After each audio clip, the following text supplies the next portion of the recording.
Magandang araw. Share ko nga lang pala sa inyo ang family get together namin nung last March. Di nga lang pala uso ang tricycle dito sa sitio ng lola ko. Sa sitio Bating kaya tanging habal-habal ang ginagamit nila ng sasakyan dito.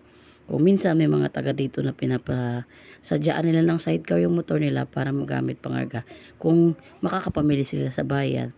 Medyo malayo ang bahay ng lola't lola ko sa kalsada kaya medyo magpapahangin pa sa daan bago makarating sa kanilang tahanan. Enjoy na enjoy naman ang mga bulilits na ito. Alam naman natin na minsan dahil sa pagkabisi natin sa kanya-kanya nating buhay, ay bihira na lang na makapagbanda yung pamilya. Kaya naman, nang umuwi ang aming tita ay ginarap na namin pagkakataon makompleto ulit kami. Lahat nga ng anggulo at momento ay aking kinukunan ng litrato at video. Alam ko kasi matagal na namang mauulit kaya kahit sa video at mga litrato na lang ay malala ko ang masasayang araw ng mga kakasama at buo. Taray, rhyme na rhyme, di ba? Pero basta ang alam ko lang, masaya talaga ako kapag buo ang pamilya namin, lalo na kami magkakapatid. Diyan nga po pala kami umaakyat kapag gusto namin makahanap ng signal. Aakyat ka pa at hihingalin bago makontak ang jowa mo. Dahil nga nakontak na namin mga jowa namin, bababa na kami para magluto. Ayan. Yan siya. At dahil maraming tanim na saging, kamuting kahoy at kadi ang lolo ko, ayan nagluto ng bilog ang tito ko kaso wala kami malaking kaserola. Kaya ayan, nag-improvise na lang ng latang lagay ng mantika para lang masatisfy sa cravings namin. Diba? Ayan ang mga people waiting maluto ang bilo-bilo.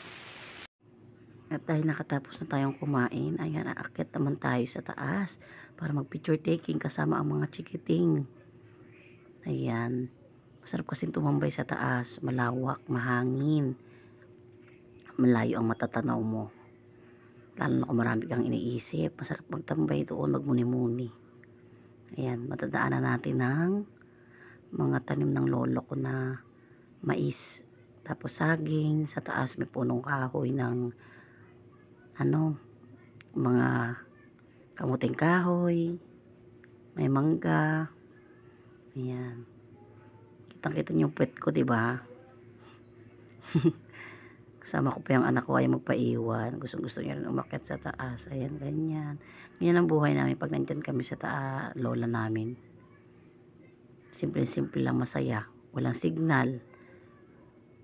Kaya mas makakapagbanding talaga kayong pamilya. Ganoon naman kasi dati, diba? Walang cellphone, walang gadget. Kaya yung mga pamilya, mas marami silang time na makapagbanding, makapag-usap. Hindi kagaya ngayon, ang dami ng mga kung ano-anong lumalabas ng mga pagkakabisihan ng mga kabataan, hindi lang na kabataan pati na matatanda. Ayan, yan, kita mo na, diba, yung maraming puno, kita doon sa may bandang doon yung Semirara, tanaw mo doon yung isla ng Semirara. Ayan, tanim ng lolo ko. Ayan, ito, pupunta sana kami sa running water talaga. May parang talon doon, pwede kang maligo. Kaya lang wala palang tubig kasi tag-init pala niyan. Kaya yan, bumalik kami. Pero nag-video-video pa rin ako para makita yung mga view, diba? Para kahit sa bahay na ako, makita ko pa rin, maalala ko. Yan, ganyan. Yan yung mga tanim sa paligid ng lola't lola ko. Yan yung anak ko na makulit. Yan. Yan, nang pabalik na kami, may nakita kaming hose na galing sa taas. Hose ng lola ko na nabutas. Ayan, naglaro sila. Yan na lang sila naligo. Kasi wala naman kaming liliguan. Wala naman talon na pupuntahan sana namin. Kaya yan, picture-picture na lang. Parang tanga lang. Ayan, lumampas na yung video ko. Nasa ibang planeta na pala ulit to. Ayan.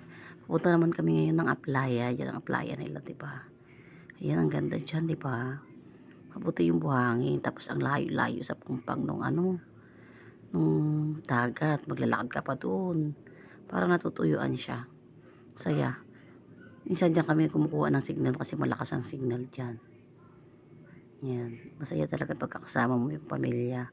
Hindi lang yung view doon Hindi yung get together, magkakasama kayo minsan-minsan lang kasi Iba kasi yung bonding kapag kasama mo talaga yung comfort zone mo, pag nandun ka sa comfort zone mo, kasama ng mga taong paborito mo, komportable kang ilabas yung totoong ikaw, 'di ba?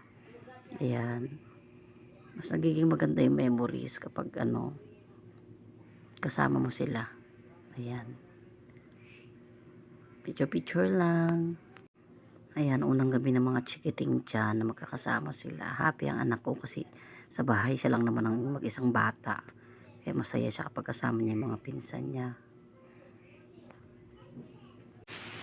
At dahil hindi masaya ang get together kapag walang pagkain, nagpakatay ang lolo ko ng baboy. Ayan, para may pagsaluhan kami.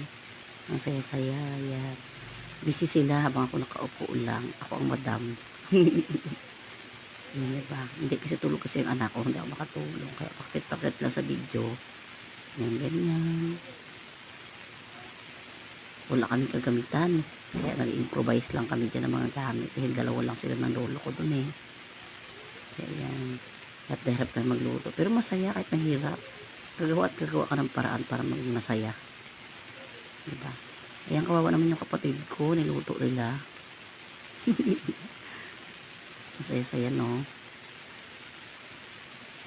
Iba talaga pagkasama mo yung pamilya mo. Happy ang anak ko, no? Last din na namin dyan, kaya sulitin na ang kasayahan at gala. I-enjoy ang moment. Minsan kasi sa buhay natin, kailangan natin humanap ng paraan para makalimutan natin yung mga bagay-bagay. Diba na napapa-stress sa atin? Kaya kapag nandun na tayo sa moment na yun, i-enjoy lang natin.